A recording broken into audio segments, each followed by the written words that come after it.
I am so ready for you, and you don't even know.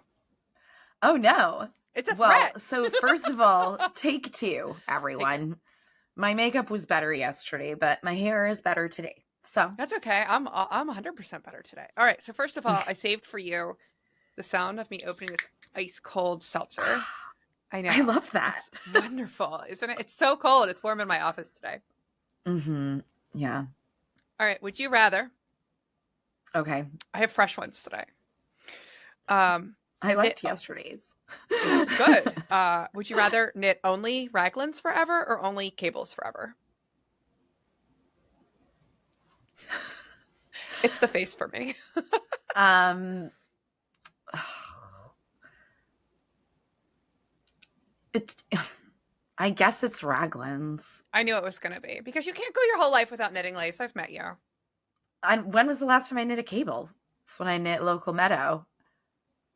And those are Yeah, four cables. four, four cables. That's like how many movies I've seen in 10 years. Okay. I actually have no Uh, problem with cables. I think they're really nice and I like knitting them a lot, but the fabric they make is too heavy for most of the garments that I design and wear. That's all. Yeah. yeah, I can see that. All Mm-hmm. right. Would you rather design? This is a design one. Would you rather design a deep V with bust darts in the diagonal of the V Oh, gosh. or write the shaping for an in the round compound raglan with short row shaping? Mm, I mean, honestly, I don't hate doing. I think the compound raglan with in the round short row shaping is an easier thing to write than the diagonal bust darts. I don't know. I guess the diagonal bust darts aren't really that hard to write in there because you would just subtract out the V from the center stitches, correct? Well, you have to redistribute the decreases for the extra rows. They're both really hard. Yes, that's true. That's true. I think the first one. I have done that before. So I wouldn't say that I didn't cry. I might have cried. There's no crying in design. Psych, it's all crying. I might have cried at some point during that one, but I can't remember. Cry so Okay. much. Would you rather frog a mohair project that took 10 hours? You Ugh. have to frog mohair. And I'm Or, allergic to mohair. well, pretend you're not. I don't know. Okay. All right. Something fuzzy. Or frog a project that you've put like 75 hours into but would be easy to frog. No, I mean, I would still take the hard to frog thing over the other one because you're still not going to spend 65 hours frogging something. I am knitting from something as I frog it and it's slippery. So it's like, this is fine. It's nice. Oh, so you could do that. But you're still looking at longer time. Yeah, but is the You're time still more looking at pleasant like or an not? extra 75 hours versus an extra, what, 10. maybe 15 if it's like a really difficult reclaiming situation. Last one. Would you rather design a swimsuit or design a lingerie teddy? Oh, I feel like you already know the answer to that, no? What I do think you so. think I'm going to say? I think you're going to say lingerie, but you Yeah, like a beach knit. So, I do, but this is my issue with swimsuits is that you are so limited. There's only like maybe one or two yarns that exist that are actually suitable to be swimsuit yarns, and I don't like them. So, it's much harder to sell lingerie than it is a swimsuit because you can't. well, this just shows my ethics because I don't want to design something that y'all can't actually use. And I'm not interested in a swimsuit that I can't wear in the pool because I swim when I'm wearing a bathing suit. Even They when should I call go them to like the sunsuits. fancy beach in a thong, I still get in the water. So I'm not going to not get in the water in a bathing suit. But I know that people are happy with their knit bathing suits for sun tanning or whatever. And not everyone likes to swim, but I do. If I made a swimsuit, it would need to function as a swimsuit. And I was going to say, because you can't really like post lingerie on the internet, but of course you can. You just did I just like five did. seconds ago. Too And you old for know I this. have. I know you have. But you won't show up in results if you market mature content on Ravelry. Did you know that? I did not know that, but I did not mark my bra as mature content because it's not really. It's not Maybe it's revealing. swears only. Maybe it's not things like underwear. I think if you are, well, I think a lingerie teddy, you would have to mark those photos as inappropriate but it's more about like the appropriateness of the photos. If you're not showing something that like Instagram wouldn't let you show, then I don't think Ravelry would require you to mark something as adult, you know? I Somebody's don't going to know. tell us. We don't Yeah. know. So this I is don't our design things first. for Ravelry either. Yeah, Ravelry. We don't know. I We mean, we design use for the Ravelry, knitters. but yeah, exactly. This is our first like podcast after our big reveal. Big So for announcement. anybody who did not either catch us live or rewatch the live for funsies, also, dude, can you hear that? Because like we have somebody mow our lawn and they're here now Oh, no, and I it's don't hear so them. loud. No? Okay. Well, y'all, I'm sorry. We had to re-record because we weren't happy with our audio quality. So I certainly. It's too bad. We can't go back. Okay. So if you missed our announcement, if you missed the announcement, um, we're smashing brands together and we're Mhm. going to be releasing our work under a design house label. So you'll still get Jen's patterns from Mhm. One Wild Designs, and you'll still get Elizabeth Margaret's patterns from One Wild Designs, but you're going to see greater homogeneity in style and writing. And yeah, you'll see more pieces from both of us that go together because we'll be releasing our work in collections. Yeah, And and hopefully maybe you'll some begin. collaborative pieces in the future, Yeah, right? yeah, maybe. We don't know. It's wide open. So yeah, so what else does that mean? What else does that mean? Well, it means that we've got some big announcements kind of besides that to welcome in the uh, unofficial beginning of One Wild. We're doing a knit along. So that's our most pressing matter is Yes. that y'all should come join us for the knit along. We have had two different Slack channels. We are going to be combining them and welcoming anyone who would like to join. Our Slacks are the places where we privately run our tests, but also publicly host conversation around design, modification, general knitting. It's a great place to ask questions and find lots of other knitters, as well as Jen and myself there to help. And we will have a channel there for the knit along. That's right. And so the knit along, this episode is going to air on August 9th. So if you're watching it today as it airs, the knit along will begin next Friday on August the 18th. 18th. That's right.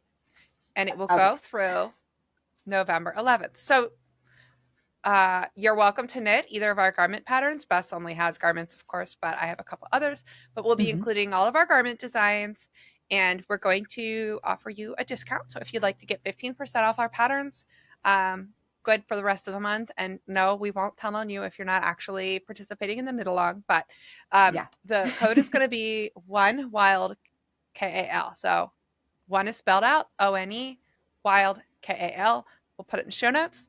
Mm-hmm. And that will be good through the end of August for 15% off as many patterns as you'd like to add to your library. Yeah. And now we would love to see those works in progress either in our Slack channel, but most especially in person. We're going to be joining forces together for some meetups. We'll be in the Baltimore area and the Harrisburg area of Pennsylvania in mid September. And we will likely have more information about those dates for you soon. And in October, we're going to be at Wool and Folk and also at Sheep and Wool. So we do have some information about that now. Do you want to share those details? Let's just share for now that if you want to catch us at New York Sheep and Wool, we'll be there Sunday. I swore last year Mm-hmm. because I went last year for the first time. I was so overwhelmed. I was like, I'm never going back. That was terrible. That was too Mm-hmm. many people. My brain hurts. My soul hurts. But it's kind of like being an ostrich to be a knitwear designer and be like, I'm not going to go to like the thing. I'm not going to like I can't really opt out. But so the Mm-hmm. deal I struck with myself is I'm not going on Saturday. So I will be there Sunday. Bess will be there Sunday. We'd love to Mm-hmm. see you on the hill at 10:30. We'll have picnic blankets and we'll be knitting and we um would love to be a quiet place for you to rest your eyeballs and your feet and to hang out with us and enjoy some Sunday brunch style knitting. Yeah. Yeah. We would More to love come to on see. Woolen Folk. Yes, more to come on all of these things. Yeah.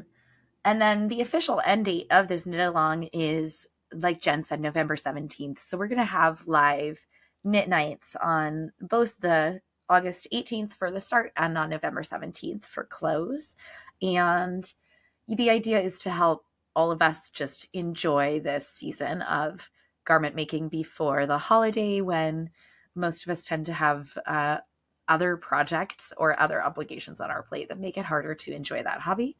And then we'll be coming all coming back strong in January. Yeah. Sweet. That's the announcements. Well, there's one more announcement. Is there? Body of work. Body of work. Mm-hmm. Yeah. Actually, So there's this two more announcements. So so body we're of doing work. too much. Send some of it back. No. No, Jen, we must announce the announcements. Okay. Last time we recorded an Inherited podcast episode with you, we both were talking about publications that we were planning to release. Well, we're not going to duplicate that effort. Instead, we're going to team up, join forces. You're right, we do have two announcements. And Mm-hmm. create something even more valuable. I think we both really feel like there's so much throwaway, content that people are making.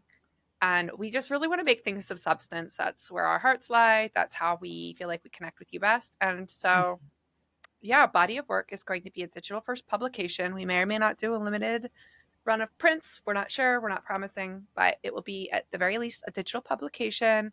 And it will include studio photography of the other parts of the collection, the knit pieces, but will also include articles from knitters and designers and some projects that you can cast on and some other goodies. So that's Yeah. part of it. We're, for this particular part of the collection, the publication, we're kind of reimagining what if a knitting book or a knitting magazine were there to inspire you and help you move your work in its own direction. And so that's what we're exploring with this. And we both have sponsorships available on our coffee, which are one-time contributions that will go towards all of the various costs of this publication, which are definitely Scary. not small. Yeah. But we're really excited about it. And so if you want to contribute to that, you can do so at either one of our coffees. It doesn't really matter to us where you put those funds. They're both going to be going towards this project. Behind the scenes talk.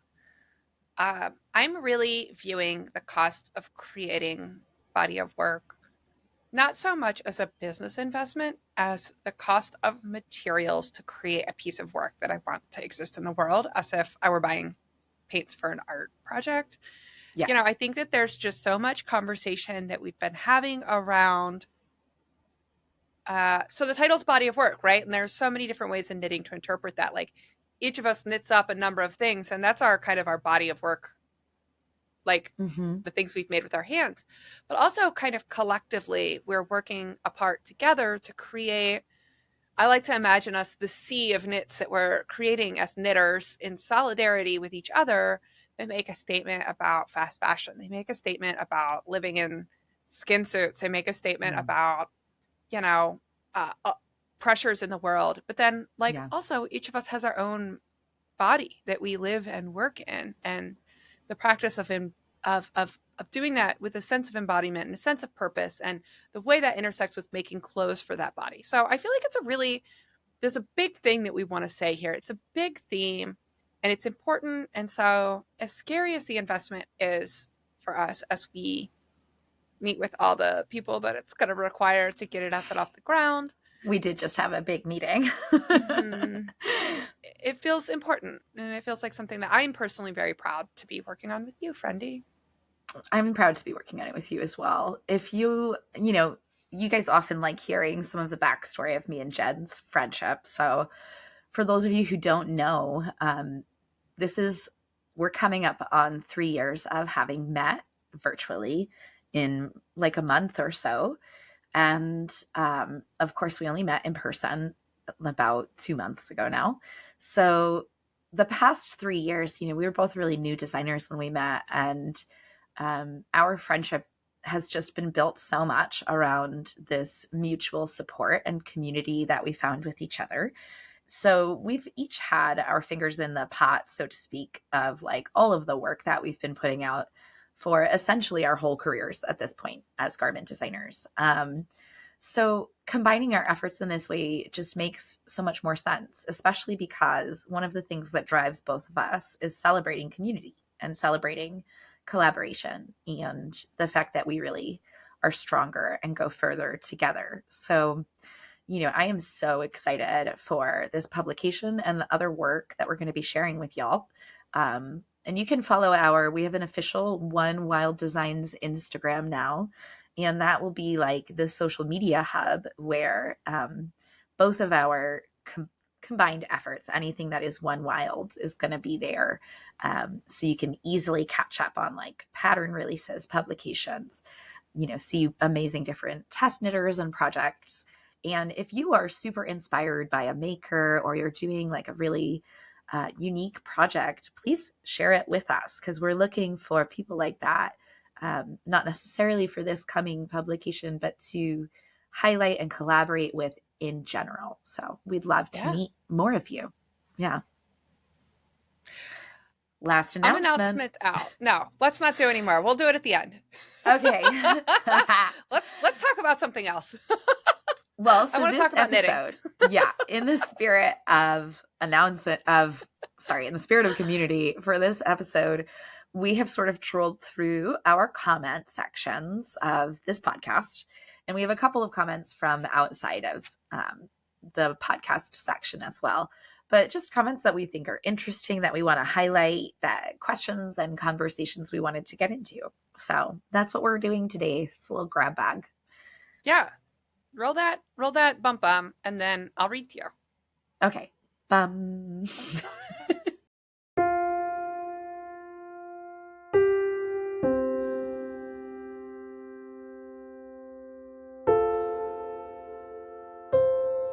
We are back. We haven't done that in a while.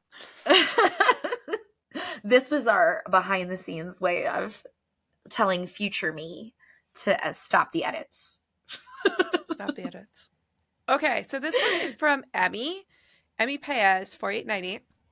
You're getting YouTube handles because we don't always know your names. Hi, ladies. I've experienced biasing with cotton yarn recently. Testing a pattern. I think I may have to start over. Any tips on how to handle this? I realize that this is caused by extra spin that we knit in. What can I do if I've experienced this even from using the skein from the outside? Thanks. And then Waving Cat 5 chimed in and said, I knit combination. I think this might have caused more bias for me sometimes. I think if I notice I'm having problems with bias and blocking doesn't help, I'll also swatch using conventional netting. Even continental versus English style might make a difference, though probably not as much. So Bess pulled these questions and I was like, oh, girl, like I don't have any information to add about how much twist gets added. Right. But I was like, excuse me, I actually don't understand bias at all. And so I feel like we have to acknowledge the conversation we had that wasn't recorded because it was really interesting to me. And I kind of want to start there, that we were discussing this, and I'm a continental knitter, so there's that. But I think that the reason, because you might be like, WTF, Bess, you don't know what biasing stitches means. I'm not sure I've ever had this happen to one of my swatches or one of my knits. And I definitely am not like paying attention to twist and spin. And when I was a new garment knitter, I used all kinds of yarn that are supposed to bias. It's possible that I might be able to make something bias. I'm actually going to try when I get some yarn that has potential. But we think the reason that I've never experienced bias is because I have a fairly invisible hand disability from having been born with an extra functioning, like, opposable thumb, that when I was really, really teeny, my hand was reconstructed. So I don't often think about that, but when I look in like other people knitting, I notice that they're doing a movement with their hands that I can't do. So like my knitting, I'm still a pretty fast and obviously very regular knitter, but my knitting is impacted by that. And so the sort of side interesting fact is like maybe that's why. But now I want to talk about the way I'm that so bias. mad on your behalf that they cut off your thumb. I know. It's strange. I mean, it's strange and it's not strange because I was born in the mid 80s and they for sure, like, if you were born with an extra arm, they would be like, yeah, let's cut that off. You know, there's a choice there when someone is born, and I understand why the choice was made on my behalf, but I wouldn't have made that choice myself because of the, you know, like, my hand doesn't look like it's super irregular, but everything that I do, from like holding a pen to using scissors, like I've just had to figure out how to do all of those things not in the way that you are like showed to do them. Sure. Yeah. So it is what it is now, but Yeah, you can't maybe go it's a back now. secret, right? My sister always says, like, imagine how good you would be at knitting. And, like, I played the piano growing up. She's like, you would have been the best piano player. So my sister's on my side.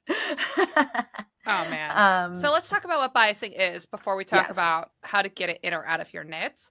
I have a little swatch here that is it biases, and you can tell it's on the diagonal, right? So it's not, if it were a rectangle, it would be like even, but it's not. It's like this.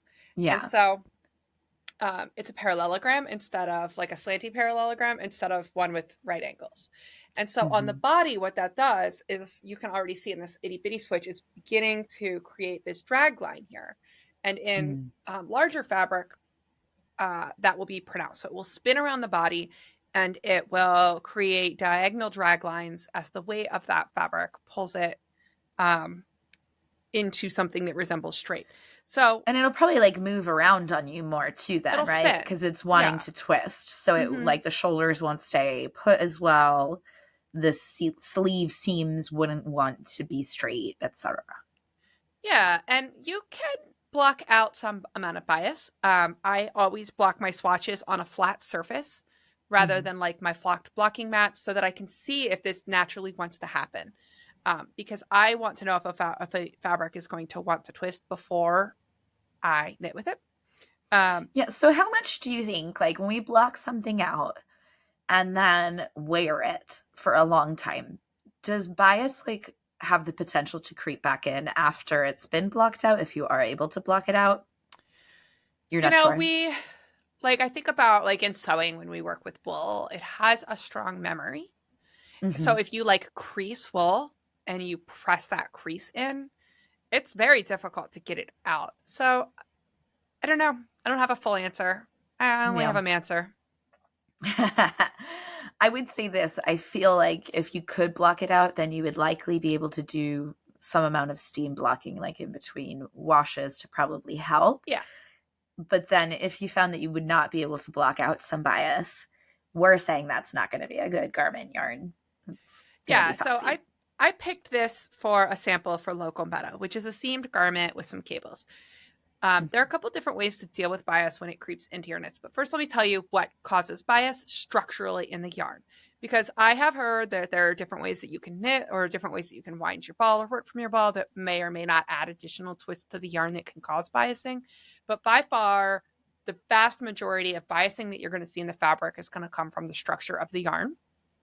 Um, and that's because when we make yarn, we twist the fibers in one direction to make plies, individual plies. It's like if you think about single ply, it's just one twist, right? And then we Mm-hmm. take those plies and we ply them together and then we spin them in the opposite direction. And that's what creates a stable, balanced yarn. So when you twist something, it wants to untwist, But when it has other things that are twisted in the same direction as it, and you allow it to do that, it creates a stable twist. So if you were to cut those ends, if you cut yarn, it doesn't come unraveled. So Right. that means that there are two times when we deliberately see bias in yarn. One is when we have a single ply. And so like single ply doesn't come unraveled immediately. It's been blocked so that it has some stability, right? And so different single plies will bias different amounts, but most of them will bias at least a little bit. Mm. The other time we see it is deliberately in high twist sock yarn. And that's what this is. This is a sock yarn. I didn't know it was going to be a high twist sock yarn. Sometimes sock yarn means that it's been overplied. Sometimes it just means that you can knit socks out of it aesthetically. Right. Sometimes it just means fingering, correct? Mm-hmm. But if you see Yeah. high twist sock yarn, you'll know for sure Mm-hmm. it's Yeah. gonna do this on purpose because that extra tensile strength makes it more durable. So I wonder if a high twist sock yarn would be good for the bra, Probably. because the negative ease would keep it from moving around on you very much, and the It can elastics and feel more stuff. coarse because it's got more twist in it. That's true. The high twist yarn, I just ordered some high twist yarn myself, and it's a merino tencel blend. So I'll see how it feels and see if I'd want it against my boobies. Report back. I'll be reporting back. I mean, Sorry. my womanly breasts.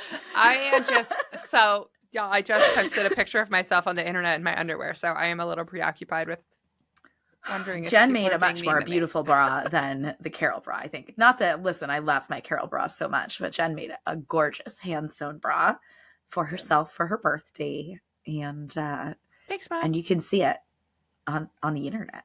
Yeah, I'm calling it my birthday suit.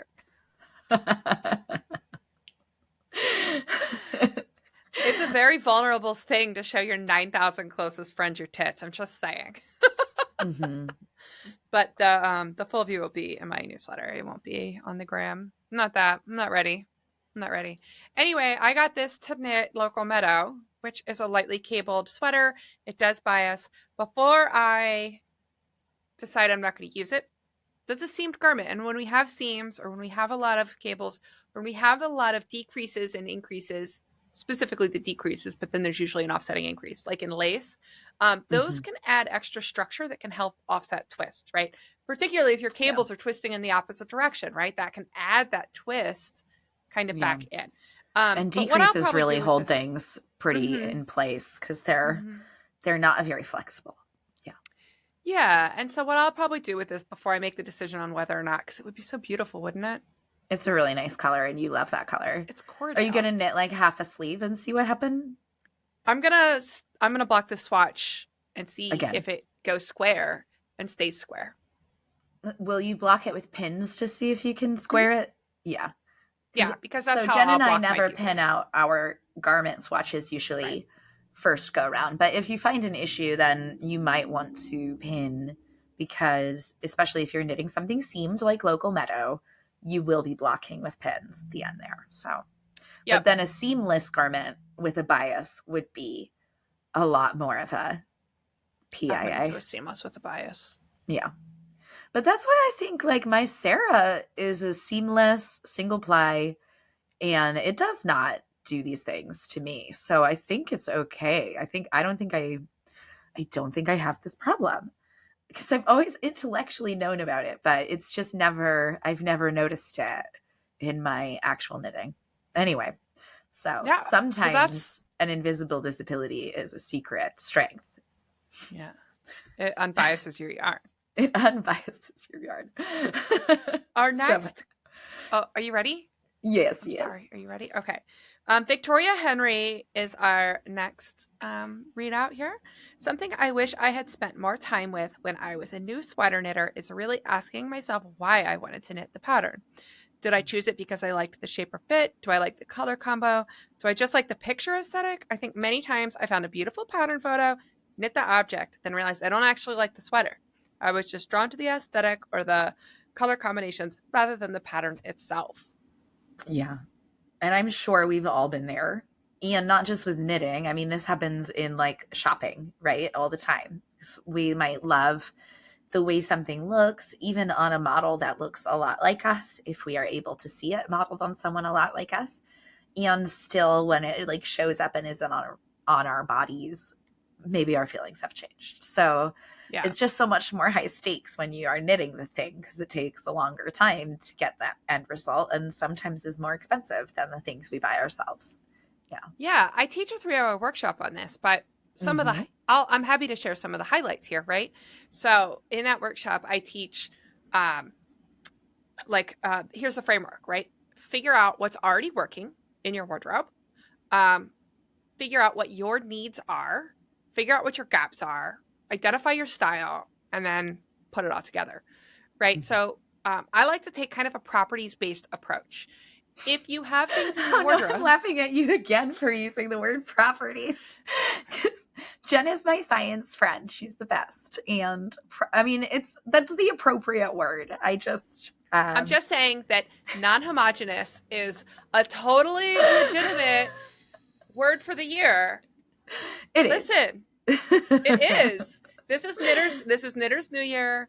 Uh the year starts now. It's New Year's. I picked my word for the year, and it's non-homogeneous, and that is a vibe. Mm-hmm. Yeah. I'm And going with it. mine is malleability. I'm trying to think of a science word that has to do with like the elements. I wish that Colloidal. yeah, I used colloid yesterday. I wish that my daughters or my partner were here, because all three of them would be like, Bess, use these science words, Bess. You like science girlies. You have a type. It's good. It's good to have a type. Exactly. Anyway, the properties is how I like to talk about this, right? So we have things in our wardrobe that we know work for us. Some of them are hand knit, some of them are not. Why do they work for you? Figure out like what are the describing words for them, and like pay attention, right? If you come home and you immediately change your clothes and put on pajamas, what was the property of the thing that you had to get off? Like, then don't Mm-hmm. make that. And If what it are was the tight around the properties of the torso, pajamas that you yeah. love to wear? Yes, secret pajamas. How can you get more secret pajamas? Thank you, Lily, for bringing the phrase secret pajamas into my life. Oh, I love that phrase. I Yeah, think right? like this is the first time I'm hearing it, but thank you, Lily, for bringing secret pajamas into my life. Yes, that's Fiber Lily. She's in bed. She's amazing. Yeah, so likewise, if you had to rip something off, what if you find yourself like digging through the laundry to get out that one thing and throw it in the wash and put it on again? What's the properties of that thing? Right? So figure out what's actually already working for you and then compare that to the patterns that you're attracted to. But then also think about your needs, right? Like a lot of us don't have a clear idea of which of our wardrobes we're knitting for, right? Are you knitting for your work wardrobe? Are you knitting for your leisure work wardrobe? Is it your going out with friends wardrobe? If you're big into knitting culture, is it your local yarn store knit night wardrobe, right? We all Mm-hmm. have different wardrobes. So be clear about which one you're knitting for, and then what are your needs when you're in that wardrobe. So if these are your at home, around the house knits, maybe you need 3/4 length sleeves because you spend a lot of time with your hands cooking and you don't want to you end up taking your sweaters off because you don't want to get, you know, Sauce on the food sleeves. sauce on the sleeves. Yeah, I had lots of words and none of them were that appropriate. Uh, or if you're going to be in an office, what's the actual temperature of your office, right? You might find that your sweaters are too warm for the office, or in some climates too cold because the air Mm-hmm. conditioner the bejeebers out of your office. And likewise, like, what does your body really need? Like, are you choosing your size based on your actual measurements and your actual measurements for the season? I talk about this all the time, but I had a knitter in my wardrobe class who was a farmer. And so, end of the season, she would take her measurements and cast on. And by the time she went to wear her things in the winter, her body changed. Right.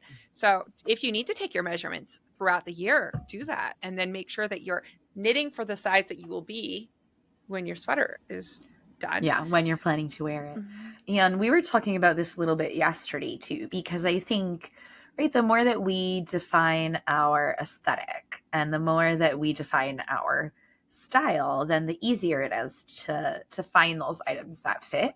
Um, and to kind of see beyond the marketing, because sometimes something is shot in such a way, like in photography, but it might not actually fit into that style Right. the way that you define it, right? However, Jen gave this tip, which is really great and rings very true to the way that I've developed my style, my knit wardrobe, is that if you consider like your style as not necessarily just what you wear, because there's all of this extra baggage there when we put something onto our own body about like what it means and whatever. But if you look around your home for your favorite pieces or the overall style and the ethos that you tend to create in your favorite corners of your home, the places that feel the most like you, or even like where's your favorite place to go and hang out, like what's your favorite coffee shop look like, and those things are going to help you more and more define like what is your style. I love the way that Candace dresses, and it is nothing like the way that I dress. So even though we wear the same size, we like rarely share clothes because we just don't like to wear the same kinds of things at all. Yeah, I wasted so much money in my early 20s buying like cute preppy office clothes, which is funny because I won't wear it unless it has a soft waistband, and I pretty much only wear sports bras. So all those pencil skirts and heels like really sat around. Mhm. And then also they were too high maintenance. They needed to be dry cleaned. And like one of my Yeah. needs is that ain't got time for that. It's got Yeah. to be launderable for me in a way that I can do at home, or Yeah, be something that absolutely. doesn't need to be laundered often, like wool. Like knits. Mm-hmm. Love it. So thank you, Victoria. Yeah. Um, what is our next? I pulled these comments, but I still don't have them in front Bus of me. darts. Let's talk about boobs some more. This one's from Great. Just Lease. Just Lease said, I've been avoiding even adding sweater patterns to my queue if they have all over stitch patterns because I definitely need bust darts. And while I feel very proficient now in adding horizontal short row darts to stockinette, I don't feel even remotely confident about figuring out how to do that in anything besides stockinette. Isolde has some advice in Little Red in the City, but what she says about it is very brief. Guess I need to get swatching. Yeah, so thanks for contributing this. I think you're Lisa. I think this is Lisa, just Lise.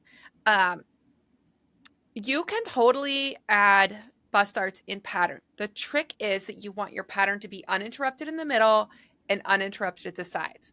So when we work horizontal short row bust darts, we're going to be making those turns between the underarm seam, the side seam, and the apex, just to the outside of the apex of the bust dart. So all those turns are going to happen on the side there, and in any fabric, they're going to create a faint diagonal line. So as you go up Mhm. each row, that location will move and it will create a bust dart line, much like you would see in woven fabrics. Yeah. So the beauty is that in stockinette, it's never interrupted because every row is knit. But if you are working in a pattern, then you need to apply your bust dart. Your bust dart number of rows that you're adding for your bust dart needs to match the number of rows in the pattern you're working. So if you have an 8-row pattern, you can add bust dart rows in increments of 8, and then you will just always be knitting in pattern in the middle here. You'll always be knitting in pattern in the sides and back, and at the Yeah. sides it will be interrupted, but then it will be just fine when you go back to knitting in pattern after you're done with your resolution row. Yeah, and it looks very much the same way that it would look in any sewn garment with bust darts or seams. Like a pattern there is interrupted, but in the center of the fabric, you don't see that. So it's actually often less visible to do bust darts in like an all over texture or an all over lace than it even is in stockinette, where Yeah. it's usually very easy to see the bust darts, but it's not like they take away from the finished look either, right? Yeah. So the idea is that you have to end your bust dart shaping at the same row of the pattern where you started it in order for it to be continuous where it counts, where it needs to be, right? So that's why you have to use that whatever number of rows it is. You don't have to start at the beginning of the pattern repeat, but you have to have increments of that number of row. So that's why Which you means there's don't see. limitations. Right. And that's why you don't see like Jen and I doing stitch patterns that are 30 stitches wide and 30 stitches high because, or 30 rows high, because they're not flexible enough to really grade the way that we like to grade for fit. You know, you can have an interesting panel like down the back of something, but those interesting panels, if the row repeat is too high, that limits you in being able to include bust darts. Yeah. Yeah. I Another thing that will. can make it hard is if you're doing like a Gansey pattern or something where you have multiple different stitch repeats. And so, like, Mhm. maybe each stitch repeat is 12 rows or 8 rows or 16 rows. Any of those would be fine. But in combination, like, do they Right. ever Now you have line to up in a find some way? sort of like least Hmm. common denominator, and it's going to be like a Yeah. hundred and something rows, which doesn't Yep. work. The easiest place to apply this is in like a standard all over stitch texture, a standard all over colorwork pattern. And then the second most easy would be lace, because with lace, Simple as lace. Yeah. whenever you have shaping in lace, you do need to make sure that if you're working an increase, you're also working the decrease. Yeah. And I'm working on some resources for managing lace decreases and working in pattern with all over lace. Because if you look in my back library, that's one of my favorite things to do. And it has become super natural for me shaping in lace. You can get there if you're not there. But I know that people, when you're starting your first all over lace project, no matter how many like stockinette sweaters you make, it's intimidating to go into something with a stitch pattern. I will say, like, one of my first sweaters that I made, it was probably my third or something. It was an all over lace pattern, but I didn't, you know, it turned out okay, but it was not like perfect by any means. So it's just something that you practice, making sure you're managing those increases and decreases and really learning like what a paired increase and decrease mean. And if that's something you struggle with, I'm happy to take further questions on working in lace and we can talk more about it if there's interest. Yeah, I think something that trips up knitters who are new to seeing an instruction that says decrease in pattern or Hmm. increase in pattern is until you're really good at reading your knitting, that can be tough, right? Because what you Yeah. got to do when you're thinking about increasing and decreasing in pattern is you got to think in columns, right? So that Yes. knit, purl, knit, purl. If you decrease one, you're not going to knit, purl, knit, purl. You're going to purl, knit, right? Because you will have gotten rid of the first stitch. So you're thinking about continuity of the pattern in a column, Hmm. and that can be trickiest in lace because the stitches move around. Yeah, I do recommend. I think that developing the skill of reading your knitting is probably necessary before you start working all over textured garments, or at least it will make your life a lot easier to get to that point. So that you can recognize like where those center stitches are and where they're supposed to be. Yeah, Marking the center stitches and patterns is really helpful also. But if you are not able to recognize in the written instructions which stitch is the center, then it still makes it hard even if that's marked, right? yeah, So that's a little tricky, but it is manageable. And like a lot of lace texture is 2 rows or 4 row repeats where it isn't hard to get them to work for bust darts. It's just that it can sometimes be tricky. You might add an extra stitch or lose one here or there. So yeah, it's like Jen said, that's step level two best art. level two. Yeah, yeah. So we hope that helped you add those bust darts. I definitely do find Little Red in the City to be a great resource for folks Yeah. who would like good visuals on bust darts. I also have a blog post that adds a little bit more information. And Hmm. of course, we definitely suggest trying out a pattern that's already done the work. So, most of our patterns from our recent catalog will have bust art instructions in multiple sizes. So, that means it's fully written out. You follow the instructions that we give you in the pattern to choose a size, and then we'll tell you where those turns go, what to do row by row to make sure that you Hmm. have success. And the only reason not to do this, y'all, is because you can't unknow how much better your fit is going to be. Like, once Yeah. you've done it, you can't go back You can't go back to not doing it. I if you need it. know. Yeah. So, And I we need it. resisted doing We this for a both long do. time because I was a little bit intimidated of it. I don't think I put my first bust art in a sweater until last June. So it's only been about 15 months for me. And I put the instructions in the pattern because I could tell that some people really wanted them. And I was like, oh, this will be a great way to add value for knitters. And then when I tried mine on and it was like a belly shirt in the front, I was like, it's me. The calls are coming from inside the house. And now I can't go I back. I'm so used to having ridiculous amounts of rise in the front with anything that I've purchased because I feel like I never thought my boobs were really that big, but the I want size to that say I something about wear, that too. what? Your boobs. I want to talk about your boobs because I want to know. until recently, I only ever experienced them as a set of measurements.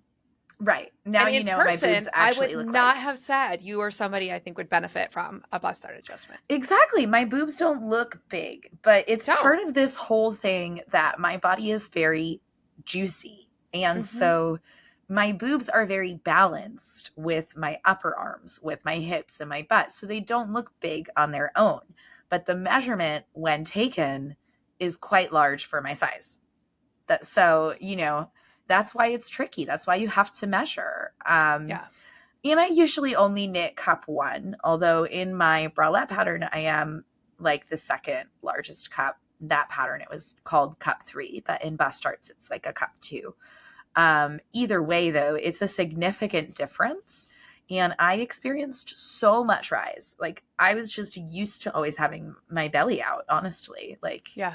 because all of my shirts have done that in the past. And I still didn't really think it was me because, yeah, my overall frame is pretty balanced. So, but I have to modify, as you know, my upper arms. And if I'm knitting something long, I have to make sure that it's large enough for my butt because I'm an outlier in all of those places where my body gets wider. It gets wider than you think.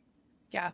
I Yeah. learned so many things sewing this bra about the differences in my breasts too, right? Like they're wider than would be indicated for my Mine are torso also very size, and they're wide. also further apart than would be Mm-hmm. indicated for any of my other measurements.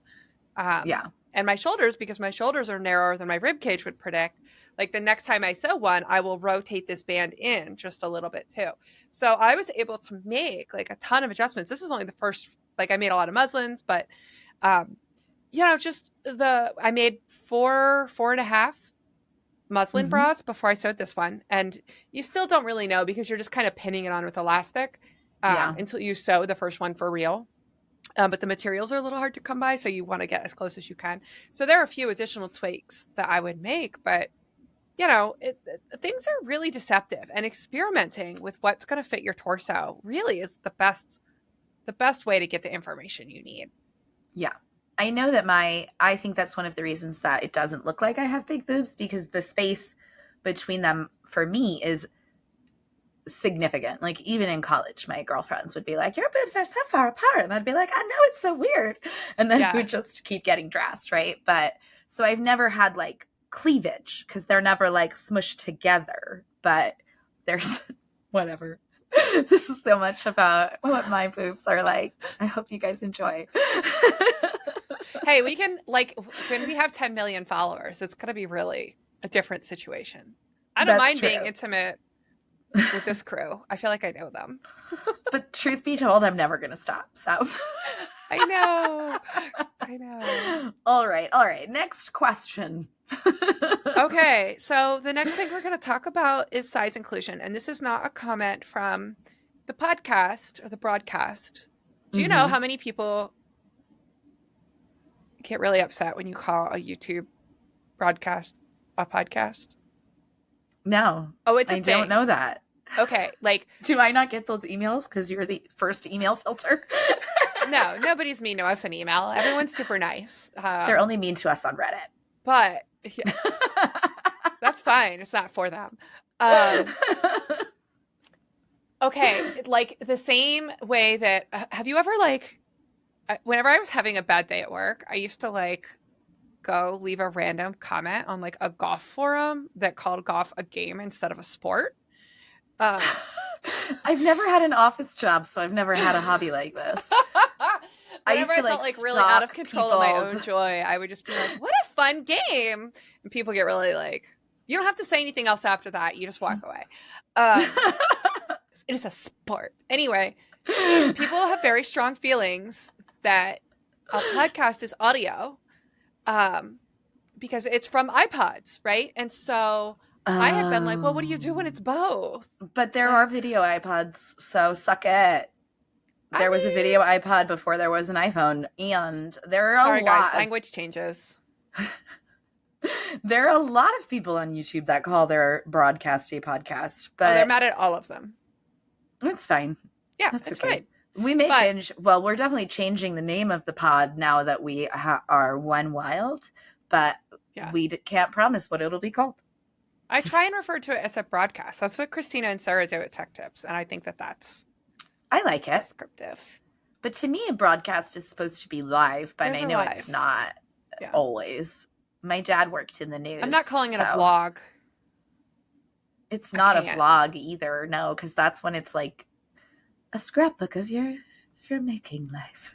Is this not that? Is this our scrapbook? This is a scrapbook of our friendship. Oh, that made me cry. Don't. I didn't even need to. Don't. Okay. Listen, so you know we need the likes. God, I'm so easy. You make me cry so easy. If anybody is ever nice to me, I will just cry. Or if I get really mad, I will cry. But like if something another sad one of my happens, I will be superpowers. like, I'll have a response to that at some point. Because I hate crying so much. And I'm like prepared, like I'm braced against it when it's something sad. I'm like, okay, this I can bury. But if you make me That's not how my eyes work. it's a therapy vlog. They only work in watering. Look, I'm gonna do it.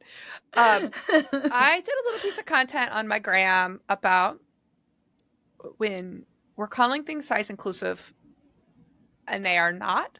And they're not. Yeah. And that can be a sensitive topic for people because a lot of people are trying very hard and are doing the thing that they think is best. And it can be difficult to read a piece of short form content like you get on Instagram and feel attacked or to feel defensive.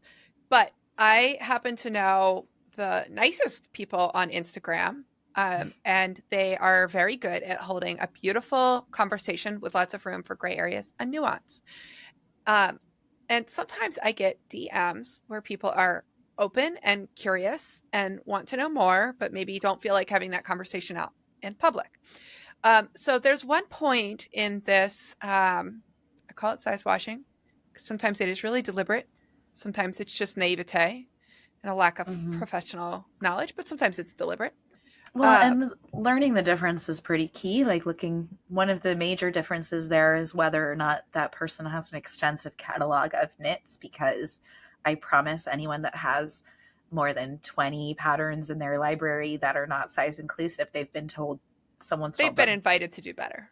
I literally released like my first sweater pattern and immediately got a message that was like, this is not size inclusive. And I was like, oh no. And so, right. And that's why I learned better and I did better, but people told me immediately and I had like 100 followers. So I'm assuming that people who have 25,000 followers have gotten that note at some point.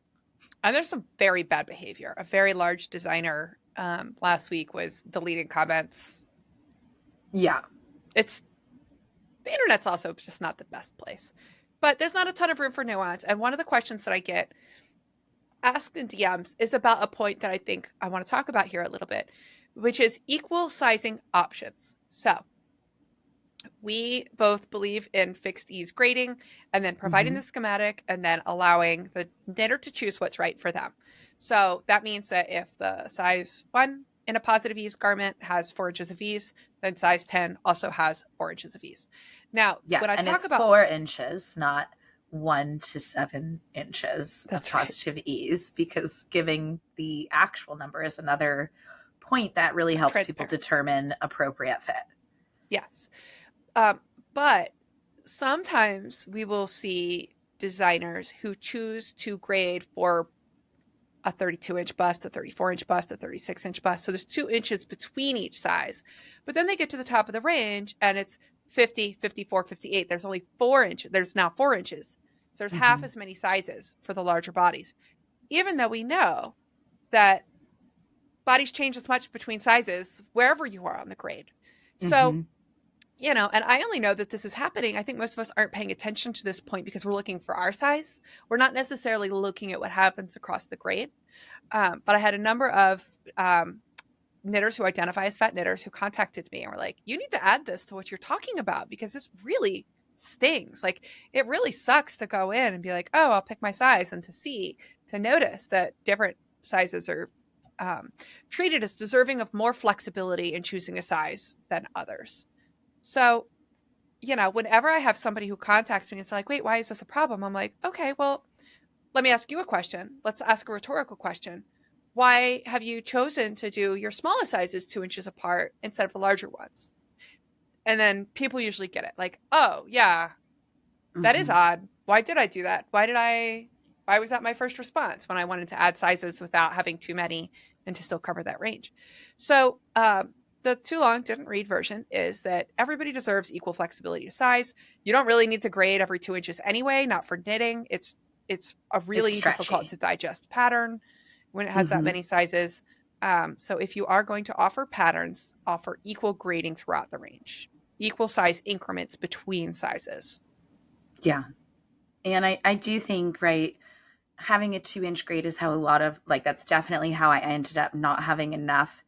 Um, I had enough sizes, but they weren't spread out over the right range of body sizes, right? So it's like you think, or I thought, because I had 10 sizes, 12 sizes, like this must be good. But if you're working on a 2 inch grade, that really doesn't cover the same span at all. And like Jen said, it's very rare that a knit project requires that close of a grade. Unlike sewing, where maybe a 2 inch grade is more necessary because woven fabric doesn't always forgive the way that knit fabric does. Yeah, I mean, I like to think that what happens is a lot of new designers will download their first size chart and it's graded every 2 inches. And instead of Mm-hmm. saying, okay, which set of every 4 inches am I going to choose, they just move forward with every 2 inches. I did one every 2 inches. I I found that think I to did make it one. legible, I broke it into two PDFs, right? So sizes 1 through 9 were in PDF one, and sizes 10 through 18 were in the second PDF because it's also very difficult to ask a knitter to wade through all those Right. parentheticals and all those size by size instructions that you need to Yeah. make a truly size inclusive pattern. Yeah. A line of 18 numbers. This is too many numbers to manage really when you're Yeah, reading. brain It's a can't work with pain. that. Yeah. But yeah, those are, I mean, that's, I think, again, when we talk about size inclusion, there's a big divide between like, I am new to this, I'm learning, and being willing to change, right? Which, like, I will never hold someone in a negative light for starting off in a place that maybe wasn't ideal because that was my own beginning. And people now say like very nice things about me and my work and the size range that I offer. But in my heart, I remember all the time that like I had to learn. And so there's a very big difference between people who haven't learned and people who should know better. And that's where the size washing thing comes in when it's someone that does or should know better that are still choosing to pretend that they're doing something because they know that's what the market like wants them to do. And that's bullshit. That's bullshit. Yep. Yep. So, we do recommend, a lot of people are like, this is so rigid. Like, we have a different lens that we will apply. I There's mean, nuance yeah. in the expectations we have for different players in this industry. But the lens that I apply is trying to look at it through the eyes of whoever is in my largest size or the largest size range and think of how it feels to that person because those people absolutely exist in our community and want to knit your pattern and want to be in community too. And I can't think of a single reason why I should not welcome them. Yeah. So, And I yeah. appreciate that distinction, right? Because we're thinking about both ends of the outliers. I have Mhm. plenty of people in my audience who have a 28-inch bust, and they also want to be That's true. participating in this community and cannot. So, you know, Yeah, and that's actually something, even right now, as I'm saying this, that I've been offering 30 to 72 inches, and I may be adjusting my size chart to 28 to 70 because 30 is not the same as 28. So people who are a 28-inch bust have to modify my smallest size a bit.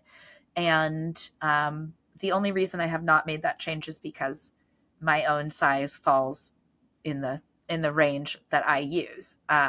So you're on the 4. Yeah.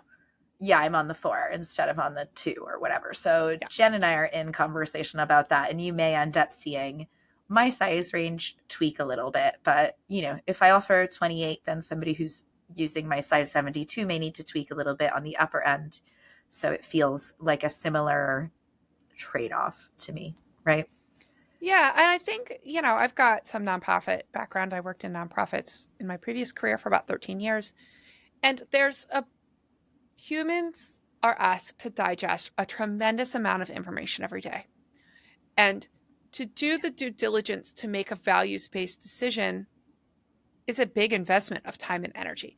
Whether you're choosing a nonprofit or whether you're choosing to vote with your dollar, like, we want metrics that help us decide, is this somebody that I want to support? Is this somebody who's creating the change that I believe in?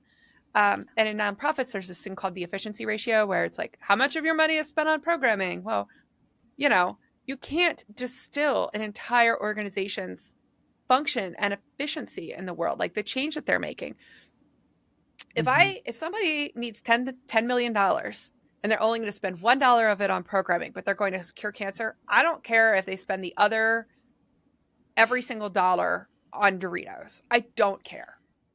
I would also make that trade, please. Right. I know. And likewise, like, slapping the label, when we begin to rely on labels and we begin to rely on quick access metrics for our decision making, to stand in for our decision making, to stand in for our own judgment, our own nuance, we drive bad behavior.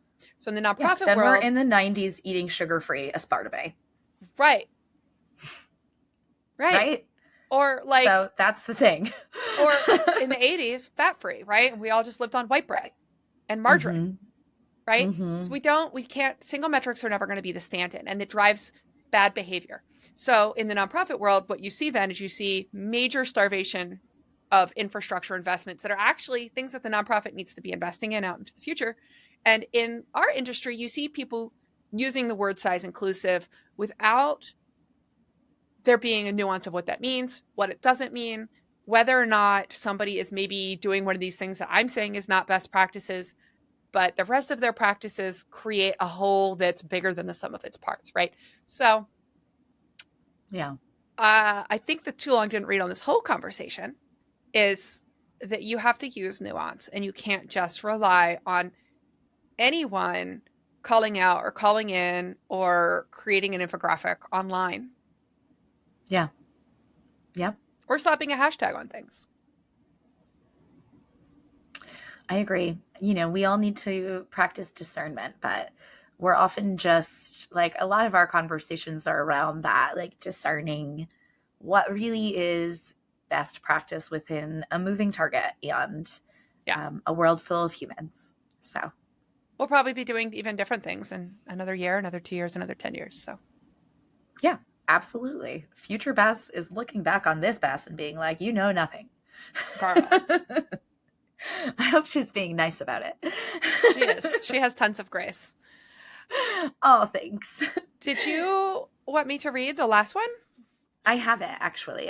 Go for it. I remembered to pull that up. So this was a last comment that I wanted to close with because it just touched me. And it's from Just Lise again, who we think is Lise. And she said, I am also looking at my making journey as an act of rebellion against the harmful messages that came and still come from every corner, family, media, etc. I have a body where ready to wear doesn't fit me, and resign myself that my only option was to either continually starve myself or feel frumpy every day. I'd fully internalized that because I'm not thin, I didn't deserve to look good in my clothes. After a lot of reprogramming my mind and following a ton of inspirational women makers with bodies like mine on Instagram, I got to the place that, hell yes, I'm fully deserving of feeling good in my clothes. The body I have is perfectly fine and doesn't need to be any different. And the only necessary fix would be to learn everything I possibly can about making well-fitting garments myself and to set about doing just that. So, thank you for this comment. You said thank you to me and Jen, and we so appreciate that. But, thank you. We see you. It is so inspiring every time that one of us can break out of these chains of being told this is for you, that isn't for you. You do get this, you don't get that. you're supposed to look this way. Like, no, you're fucking not. So, every time one of us feels empowered, we're all empowered. And I'm just like honored to be part of a community that's doing this work. This is feminism to me, and this is humanism. And this is what's going to create equality, is making sure that we all recognize that we all deserve it. Yeah, I mean, this is a movement, and I'm so honored to be participating in it with not just your best, but everyone who writes us, everyone who watches, everyone Yeah. who, shares their progress with one of their patterns using what they've learned from anyone who is engaged in the conversation, right? There's so many of us, Yeah. and it's really peer led and community supported. And we really value that and take your trust in us so seriously and with daily gratitude. So thank you Yeah. for these words, Just Lise, Thank and the you. sentiment. Thank you, everybody. We love doing this. You can expect to see us a little more frequently coming in the fall. We'll be doing lives and experimenting with more ways to be here more. Yeah. And we hope to see you next Friday for the cast on Mm-hmm. party. Don't forget that Mm-hmm. code for 15% off, if you would like to use it, is going to be one wild KAL, all caps, and it'll Mm-hmm. be wherever fine patterns are found. That's what the people say. That's a thing. Is that a thing? I didn't know. Wherever fine patterns are found, you shall find. I'm going to cry with embarrassment now. I told you I was going to start doing more voices. Is it fine meats? I don't know. I don't know what that's from. Here's the thing. I never watch any movies, and I quote shit all the time that I don't know where it's from. I don't know. I like that about you, but I don't know where Okay, this good. is from either. But yeah, thank you, everybody. You will hear from us again soon. Let us know what you think. Send us some more good comments, and we'll do some more episodes like this. Yeah. Happy knitting. Happy knitting. It says stop.